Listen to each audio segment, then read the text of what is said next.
Hello বন্ধুরা, তোমাদের সাথে আবারও একটা রান্না নিয়ে চলে এসেছি। আজ বানাবো পনির ক্যাপসিকাম। তার জন্য গোটা গরম মশলা, গোটা জিরে, রসুন, আদা, টমেটো। প্রথমে কড়াইয়ে তেল অল্প পরিমাণে গরম করে তার মধ্যে গোটা গরম মশলা, লঙ্কা এবং গোটা জিরে ফোড়ন দিয়ে একটু নেড়ে তার মধ্যে রসুন, আদা নেড়ে নিয়ে তার মধ্যে আমি টমেটো কুচিটা দিয়ে দিচ্ছি। দিয়ে আবারও এটাকে ভালোভাবে নাড়িয়ে নেব। ভালো করে নেড়ে নিয়ে এর মধ্যে আমি অল্প পরিমাণে নুন এবং জল দিয়ে ভালো করে একটু সামান্য নেড়ে নিয়ে আমি এটা ঢাকা দিয়ে দেবো টমেটোটা সেদ্ধ হওয়া পর্যন্ত। টমেটোটা সেদ্ধ হয়ে যাচ্ছে। এবার এটার আমি একটা ফাইন পেস্ট বানিয়ে নেব। দেখো, পেস্টটা আমি রেডি করে নিয়েছি।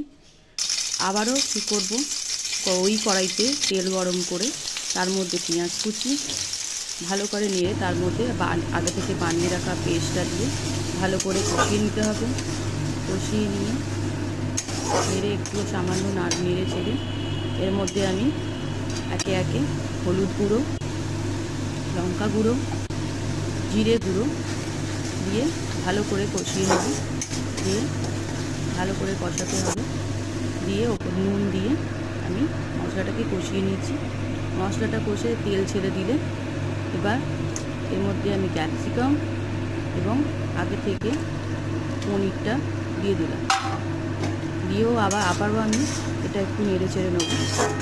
ভালো করে একটু নেড়ে চেড়ে নেব যাতে মশলাটা ভালোভাবে পনিরের মধ্যে মিশে যায়।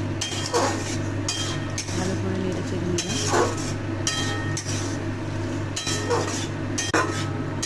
তার মধ্যে আমি পরিমাণ মতো জল দিয়ে এবার এটা আমি ঢেকে দেবো।